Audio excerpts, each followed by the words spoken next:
President Trump is saying that the Russian attack on Poland was just a little mistake and could just be no big deal. But then why are the Baltics frantically begging the U.S. to not pull their forces from the NATO eastern flank? I'm Paul, U.S. Army combat veteran. Let's talk about it. Okay, so when asked about Putin's attack on Poland, of course, a probing attack using drones, this is what Trump had to say. Could have been a mistake. Could have been a mistake. But regardless, I'm not happy about anything having to do with that whole situation. But it's funny. He doesn't actually even condemn what Russia's doing. He just says, I am not happy with anything about having to do with that whole situation, which is incredibly generous, given that, again, Poland was just sort of existing in NATO, and Russia sent a bunch of drones to attack them. Hopefully it's going to come to an end. And he says, and hopefully it's going to come to an end, right? And you notice, crucially, what that statement doesn't contain is any condemnation of Russia at all, whatsoever, not even a little. And again, I hope it comes to an end is one of those things that, like, you say to your kid who's like, I want ice cream for dinner. And when you're like, in your mind, you're like, you're never getting ice cream, kid, right? You're going to be eating whatever the rest of us are eating. You know what you say? You say, well, I hope we all have a satisfying dinner, right? Because in your mind, you're like, yeah, maybe I'm going to let you think that there could be some kind of ice cream, but you and I know that my only goal is to get food in you. And so that's the kind of response you get when you don't actually want to condemn something. And the Polish prime minister really isn't mincing words. He's saying it was a planned, deliberate provocation, not a mistake, right? In fact, Ukraine's top General Syrski called it a warning to NATO. And the Polish government, of course, has evidence, as we've pointed out on this channel, that this drone attack was absolutely deliberate, right? The proof is pretty straightforward, right? We've talked about the fact that each of those drones, in order to navigate, had chips placed in them from Polish cell phones, right? So they could ping off of Polish cell towers. You also had those drones. The drones that penetrated Polish airspace were all Garans, unarmed decoy or reconnaissance drones. And that's also not an accident, given that lethal Garans have warheads, but that same exact software as their non-lethal equivalents. And so if you had some kind of piece of tech or jamming equipment that could divert them, why would it only work on the ones with no warheads? It doesn't make any sense. And of course, the fact that some of these drones moved deliberately towards Polish air bases and Polish airports makes eminently clear that this was a deliberate act of aggression from Moscow. Now, the best way, of course, as we've talked about on this channel, Trump, or rather Putin, is looking for a signal, right? He's trying to figure out how committed is NATO to responding to this sort of threat. And the answer seems to be not all that committed, because we just heard the president of the United States, right, the largest military in NATO by far, say, well, I'm just not happy about the whole situation, which is, again, no condemnation of Russia, no acknowledgement that it's bad for Russia to attack NATO, no statement that we're going to defend NATO no matter what, which is something that, again, even Joe Biden, in the depths of his cognitive decline, would still consistently never forget the message that every inch of NATO will be defended no matter what, because that's how you deter your enemy, right? Just like if someone was going to break into my house, right? I'd say, listen, if you break into my house, the second you step foot through my front door, I will use the full weight of the law to defend myself, right? But what if I was to say things like, well, we'll see what happens when you come in the front door. Well, I'm just not happy about this whole break-in situation, right? None of those things would deter a potential criminal, right? You would deter them through strong clear boundaries that say, listen, this is the action. This is the uncrossable line.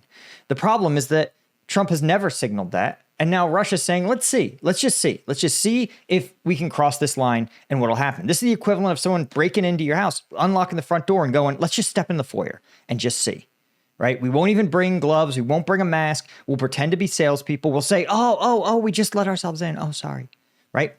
And we go, okay, if he shows up with a gun and starts threatening to shoot us, then we know to move on to the next house. And but again, if the person goes, I guess you and I just had a misunderstanding. I'm just not happy about this situation. What are you going to say? You're going to say, rob this dude.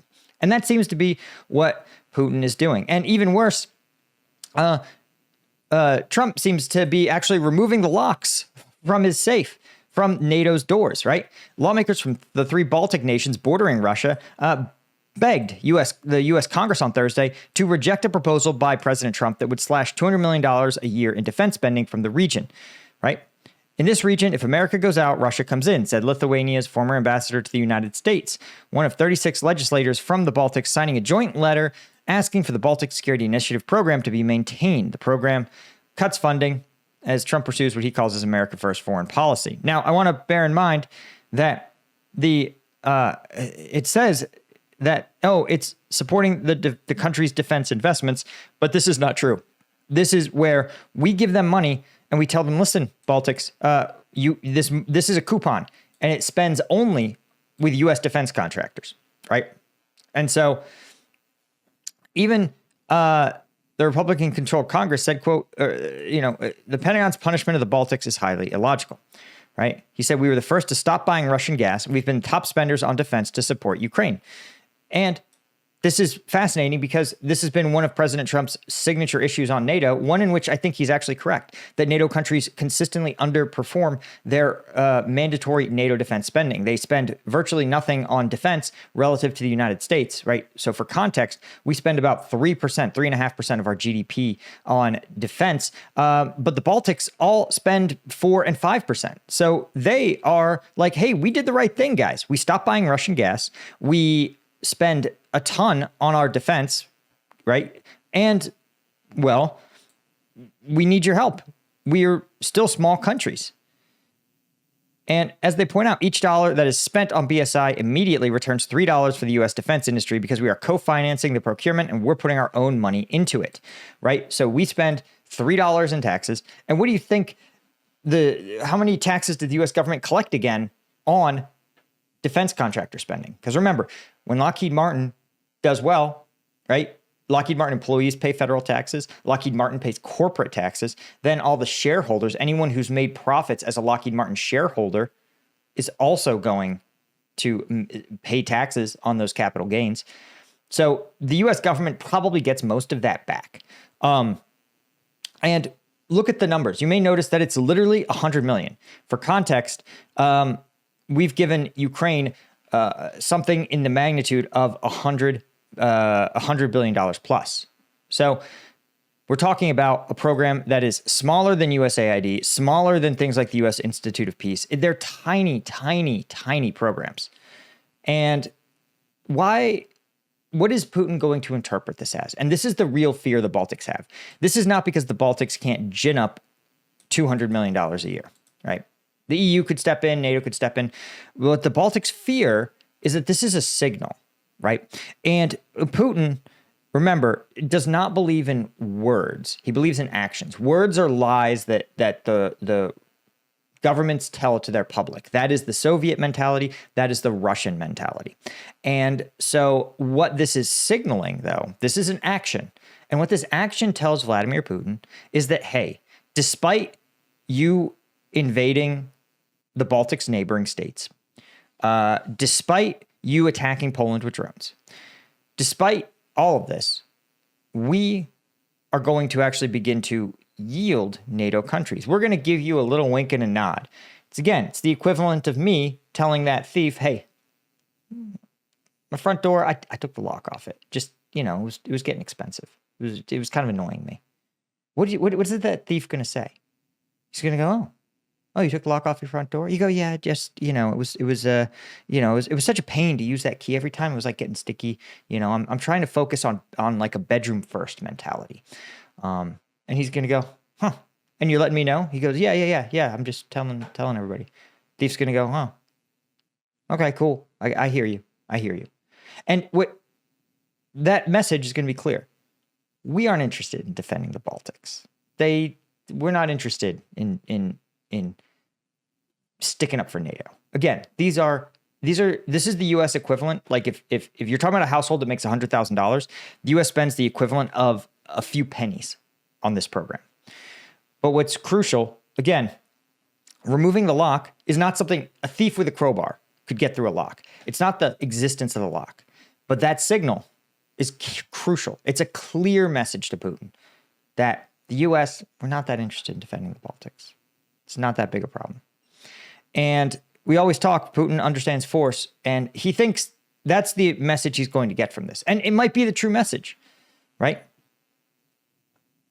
So what I think is the fear that we all have here is that this is going to lead to an escalation, right? If Russia can achieve a victory in Ukraine, they're going to turn around, perhaps with China, perhaps with the assistance of North Korea, but perhaps just on their own. They're going to say, listen, we did the hard part. We beat the Ukrainians. We have broken the U.S. government's will to resist. Why would we not get at the soft underbelly of Europe? Why would we not annex the Baltics? Why would we not use this as an opportunity to restore what in Putin's mind is Russian glory? Anyway, guys, hit that subscribe. Thank you so much. Thanks to the folks like Sergei Zinchenko, Alan Knutson, Alfred Chesky, Paul Wheeler, Michael Keeleen, Jeff Davies, Francis Arias, Thomas Anderson, and all of our lieutenant tier members. We couldn't do it without you guys. Thank you so much, and I will catch you in the next one. Cheers.